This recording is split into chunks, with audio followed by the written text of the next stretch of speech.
अस्सलाम वालेकुम, welcome to my channel sweet designs by Sara. कैसे हैं आप सब लोग? उम्मीद है कि आप सब ज़बरदस्त हैं और मज़े में हैं। आज हम बनाने जा रहे हैं फज चॉकलेट आइसिंग। ये बहुत ही मज़ेदार चॉकलेट आइसिंग है। अगर आप गनाश नहीं बनाना चाह रहे या चॉकलेट व्हिप क्रीम नहीं बनाना चाह रहे या फिर चॉकलेट बटर क्रीम नहीं बनाना चाह रहे तो ये चौथी ऑप्शन आपको मैं देने जा रही हूँ। बड़ी ज़बरदस्त किस्म की ये रेसिपी है। लेकिन रेसिपी स्टार्ट करने से पहले मैं एक बात आपको बता देना चाहती हूँ कि ये रेसिपी मेरी अपनी बनाई हुई नहीं है। ये किसी और यूट्यूबर की है। एक चैनल है, उसका नाम है बेक्ड बाय डैन। बड़े ही टैलेंटेड किस्म के बंदे हैं जिनकी ये रेसिपी है, और मैं उनके चैनल का लिंक जो है अपने डिस्क्रिप्शन बॉक्स में नीचे दूंगी। उनको ज़रूर विज़िट कीजिएगा क्योंकि ये रेसिपी मैंने उनके चैनल से ही ली है। तो मुझे ये बहुत अच्छी लगी थी। इस रेसिपी में सबसे ख़ास बात ये है कि आप कहीं भी इंटरनेट देख लें, आपको प्रॉपर जो प्रोफेशनल बेकरी स्टाइल की फ़ज आइसिंग है वो कहीं भी नहीं मिलेगी। ये मेरी नज़र में ये सबसे बेस्ट फज आइसिंग अवेलेबल है इंटरनेट पे। तो मैं आप लोगों के लिए इसलिए लेकर आई हूँ क्योंकि मुझे आइडिया था कि आप में से बहुत सारे लोग हैं जिनको उनके चैनल का नहीं पता होगा, तो मेरे थ्रू एटलीस्ट आप लोग इस आइसिंग तक पहुँच सकते हैं। तो अगेन, ये मेरी अपनी रेसिपी नहीं है। बेक्ड बाय डैन नाम का चैनल है, ये उनकी रेसिपी है और मुझे बहुत पसंद आई। ये आइसिंग मेरे बच्चों को बहुत पसंद है। आप अगर चाहें तो इनसे अपने कप केक्स भी आइस कर सकते हैं और अपने केक्स को भी आइस कर सकते हैं। इस फज आइसिंग में हमने कुछ डिफरेंट चीज़ें तैयार करनी है। सबसे पहले हमने इसका सिरप तैयार करना है जो कि बहुत ही आसान है। सिर्फ हमें 4 चीज़ें चाहिए उसके लिए, और उसको हमने माइक्रोवेव कर देना है और पानी को बॉईल कर देना है और आपका जो सिरप है वो तैयार हो जाएगा। उसको आपने साइड पे रख देना है। सिरप तैयार करने के लिए सबसे पहले हमें चाहिए पानी, उसके अलावा हमें चाहिए कॉर्न सिरप, चीनी, और थोड़ी सी आपको इंस्टेंट कॉफ़ी चाहिए। नॉट रेगुलर कॉफ़ी, जो इंस्टेंट होती है, जो गर्म पानी में घुल जाती है, वो वाली कॉफ़ी चाहिए। वो ऑप्शनल है लेकिन डाल लें तो बेहतर है। सिरप बनाने की सारी चीज़ें एक कंटेनर में डाल लें। माइक्रोवेव सेफ होना चाहिए वो कंटेनर, और उसके बाद आपने इसको माइक्रोवेव कर देना है 1 मिनट के लिए। फिर इसको हिला लें, फिर एक और मिनट के लिए माइक्रोवेव करें। जब आपको लगे कि आपका पानी बॉयल हो रहा है तो उसको फ़ौरन माइक्रोवेव से निकाल के उसको साइड पे रख लें। क्वांटिटीज़ जो है चीज़ों की कि आपने कितनी डालनी है कितनी नहीं डालनी है, आपको सारी एज़ यूजुअल हर रेसिपी की तरह आपको नीचे डिस्क्रिप्शन बॉक्स में मिल जाएगी। बहुत सारे लोग हैं जो अभी भी कंप्लेन कर रहे हैं कि मैं मेजरमेंट्स नहीं दे रही, क्वांटिटीज़ नहीं बता रही, तो उनके लिए दोबारा मैं बताती जा रही हूँ कि मैं नीचे डिस्क्रिप्शन बॉक्स में, जो कि वीडियो के नीचे जहाँ पे मेरे चैनल का नाम लिखा हुआ है, उधर मैं ये सारी रेसिपी की जो रिटन फॉर्म है वो दे देती हूँ। नेक्स्ट हमें चाहिए होगा cocoa powder, vegetable shortening, corn syrup, और ऑल्सो हमें चाहिए वेजिटेबल ऑयल न्यूट्रल फ्लेवर का। और ये हम बना रहे हैं अपना थिक किस्म का चॉकलेट फज आइसिंग की बेस बना रहे हैं हम। तो वेजिटेबल शॉर्टनिंग के बारे में मैं यही कहूँगी कि कोशिश करें कि इसी आइटम को यूज़ करें। इसको आप सब्सटीट्यूट प्रॉबली नहीं कर सकते। मुझे नहीं आइडिया कि मार्केट में और आप क्या यूज़ कर सकते हैं इसकी जगह, तो इसलिए पाकिस्तान में अगर आप हैं तो ऑनलाइन किसी शॉप से ख़रीद लें। आई नो कि पाकिस्तान में अभी आइटम अवेलेबल है। मैं यूएसए में हूँ तो इधर वेजिटेबल शॉर्टनिंग जो बेस्ट मिलती है वो क्रिस्को ब्रांड की है। पाकिस्तान में आपको किसी और नाम से मिल जाएगी लेकिन इसको कहते हैं वेजिटेबल शॉर्टनिंग है। उसके अलावा मैं आपसे बात करना चाहती हूँ कोको पाउडर की। कोको पाउडर जो है आपने बेस्ट अवेलेबल क्वालिटी का यूज़ करना है। राज और थिंकिंग यही है कि आप जिस क्वालिटी की चीज़ अपने केक में डालेंगे, एंड रिज़ल्ट आपको उसी क्वालिटी का मिलेगा। अगर आप सस्ता कोको पाउडर या अच्छा वाला नहीं यूज़ करेंगे तो आप फिर क्वालिटी एंड में अच्छी एक्सपेक्ट ना करें। जो बेकरीज़ हैं जो अच्छी चीज़ें प्रोडक्ट्स यूज़ करते हैं, या जो लोग महंगी चीज़ें सेल करते हैं, वो अच्छी और महंगी चीज़ें उसके अंदर डालते हैं, तो उनकी प्रोडक्ट इस काबिल होती है कि वो सेल हो सके आगे। तो इस चीज़ का आपने ख्याल रखना है। मैंने अच्छी क्वालिटी का अनस्वीटेंड कोको पाउडर यूज़ किया है। इसके अंदर चीनी नहीं होनी चाहिए। एक बॉल ले लें बड़ा सा, उसके अंदर आप सबसे पहले अपना कोको पाउडर ऐड कर लें, फिर आपने अपनी शॉर्टनिंग और बाकी की इसकी 2 इंग्रेडिएंट्स ऐड कर देनी है और इसको एक स्पून के साथ मिक्स कर लें। मिक्सर मैं इसके लिए इसलिए नहीं रेकमेंड करूँगी कि सारा कोको पाउडर उड़कर आपके ऊपर आ सकता है या फिर आपके वर्क स्पेस पे गिर सकता है। तो बस आपने इसको स्पून के साथ ही जो है मिक्स कर लेना है।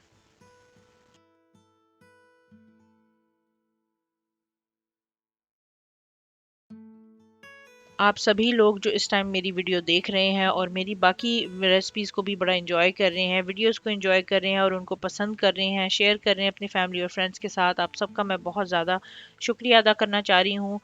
मेरे चैनल को बड़ा अच्छा चलाने के लिए आई एम वेरी सेटिस्फाइड। बहुत अच्छा मुझे रिस्पॉन्स आ रहा है, so thank you so much. I really appreciate जब आप लोग नीचे कॉमेंट्स देते हैं। और सवाल भी करते हैं मेरे से और उसके अलावा इनकरेज भी करते हैं। तो यही चीज़ है जो जिससे मैं मोटिवेट होती हूँ और फिर मेरा दिल करता है कि मैं आप लोगों के लिए और वीडियोस लेकर आऊँ। तो प्लीज़ कीप इट अप। अगर आपने सब्सक्राइब अभी तक मेरे चैनल को नहीं किया तो इसको कर लें। उसके साथ साथ बेल आइकन को क्लिक करना बहुत इंपॉर्टेंट है। अगर आप वो नहीं क्लिक करेंगे और ऑल नोटिफिकेशंस को नहीं क्लिक करेंगे तो आपको नोटिफिकेशन नहीं मिलेगी जब मेरी नई वीडियो आएगी। सो उसको क्लिक कर लें, so that will be best. Fudge base जब हमारी तैयार हो जाए तो आपने इसको भी साइड पे रख लेना है। और अब हम चलते हैं अपने थर्ड पार्ट की तरफ। अब हमें कुछ और इंग्रेडिएंट्स की ज़रूरत पड़ेगी। देखते हैं वो क्या क्या चीज़ें हैं। आपको चाहिए अनसॉल्टेड बटर, थोड़ा सा पानी, वनीला एक्सट्रैक्ट, जो शुगर सिरप हमने अभी तैयार किया है वो चाहिए, थोड़ी सी पाउडर्ड शुगर चाहिए। घर में आपने नहीं पीसनी शुगर, आपने बाहर से बनी बनाई पाउडर्ड शुगर लेनी है। उसके अलावा आपको थोड़ी सी चाहिए डार्क चॉकलेट, बहुत ही अच्छी ज़बरदस्त क्वालिटी की आपने लेनी है ताकि आपकी एंड रिज़ल्ट बहुत अच्छा निकले।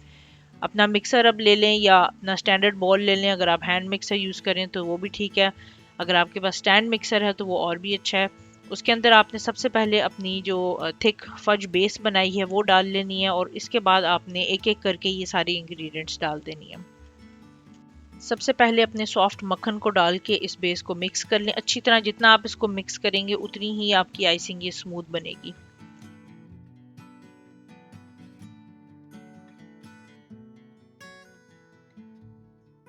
आई नो ऑलरेडी कि कई लोग होंगे जो मेरे से कहेंगे कि हम कॉर्न सिरप की जगह ग्लूकोज यूज़ कर सकते हैं कि नहीं। And I will be very honest, मैंने इस रेसिपी को ग्लूकोज के साथ ट्राई नहीं किया तो इसलिए मैं आपको रेकमेंड नहीं कर सकती। लेकिन अगर आपको कॉर्न सिरप अवेलेबल नहीं है किसी भी बड़ी मार्केट या स्टोर में तो फिर आप ट्राई कर सकते हैं। और अगर आप ट्राई करें इसको कॉर्न सिरप की बजाय ग्लूकोज के साथ तो हमें नीचे कमेंट्स में ज़रूर बताएं कि रेसिपी कैसी आई, ताकि अगर आपकी तरह और भी कोई इस चीज़ को उस इंग्रेडिएंट के साथ ट्राई करना चाहे तो उनका भी भला हो जाएगा और उसके साथ साथ और काफ़ी सारे लोगों का भी भला हो जाएगा। बटर जब आपका मिक्स हो जाए तो आपने साइड्स को अपनी स्क्रैप कर लेना है ताकि आप सारी आइसिंग को मिक्स कर सकें अच्छी तरह से। साइडों पे आपने लगे नहीं रहने देना, साथ साथ ही आपने स्पैचुला से इसको साफ करते रहना है अपने बॉल को। नेक्स्ट अपना वनीला एक्सट्रैक्ट डाल लें और साथ ही अपना आधा जो आपने शुगर सिरप तैयार करके रखा हुआ है उसको ऐड कर लें अपने बॉल में। और हमने इसको मीडियम स्पीड पे सारी आइसिंग को थ्रू आउट मिक्स करना है।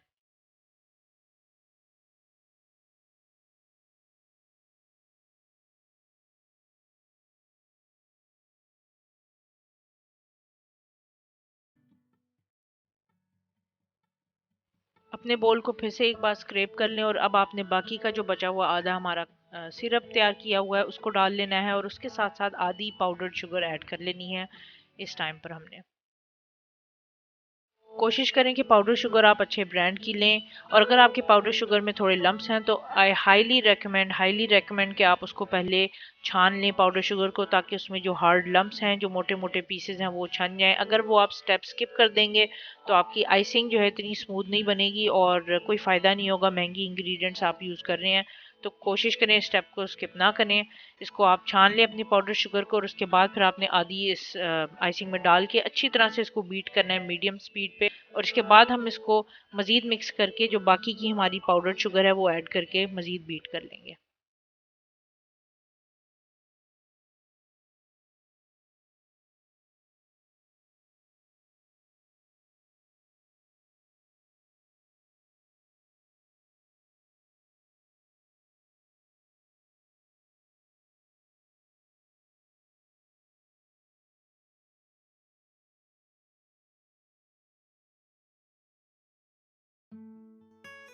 लास्ट आइसिंग शुगर डालने के साथ साथ आपने आधा जो सेव हुआ हुआ हमारा पानी है वो डालना है अपनी रेसिपी में, ताकि हमारी आइसिंग जो है जो इस टाइम इतनी स्टिफ है थोड़ी सी लूज हो जाए।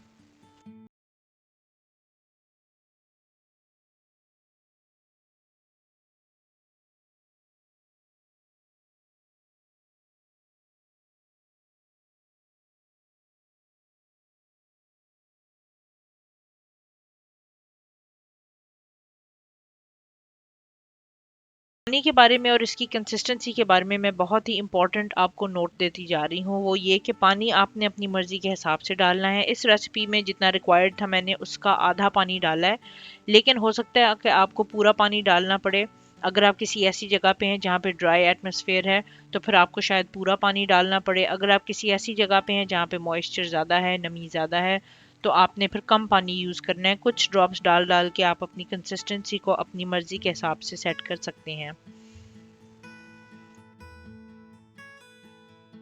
बिल्कुल लास्ट स्टेप हमारा ये है कि हमने इसके अंदर अपना जो चॉकलेट हमने अच्छी क्वालिटी की लिंट की रखी हुई थी उसको हमने माइक्रोवेव में मेल्ट कर लिया है और उसको अब हम अपने आइसिंग में डाल रहे हैं और इसको फाइनली हमने बीट करना है। ये देख लें हमारी थिक किस्म की मज़ेदार चॉकलेट फज फ्रॉस्टिंग तैयार है। मेरा ख्याल है कि मेरी one of the favourite chocolate frostings है। इस रेसिपी को आपने ज़रूर ट्राई करना है और उन साहब की जिनकी ये रेसिपी है बेक्ड बाय डैन, उनका चैनल पे ज़रूर विजिट करें। आपको बहुत सारी अच्छी इन्फॉर्मेशन और बेकिंग टिप्स वहाँ से मिलेंगी। इसी आइसिंग को यूज़ करते हुए मैंने लास्ट वीडियो पोस्ट की थी जो कि थी हमारी एडिबल पिक्चर केक। तो उस रेसिपी ट्यूटोरियल को भी आप ज़रूर देखें कि हमने इस आइसिंग को उसमें कैसे इस्तेमाल किया है। वीडियो आपको अगर अच्छी लग रही है तो इसको बड़ा सा थम्स अप दे दें और नीचे कमेंट्स में ज़रूर बताएं कि आपको वीडियो कैसी लगी। कोई क्वेश्चंस हैं तो ज़रूर मेरे से नीचे पूछें। इंशाल्लाह मेरी पूरी कोशिश होगी कि आप सबकी मैं ज़्यादा से ज़्यादा हेल्प कर सकूँ और आपके सवालों को मैं जवाब दे सकूँ। आपसे इंशाल्लाह नेक्स्ट रेसिपी में नेक्स्ट वीडियो में मुलाकात होगी। अपना और अपने घर वालों का ढेर सारा ख्याल रखिएगा। अंटिल नेक्स्ट टाइम, अल्लाह हाफिज़।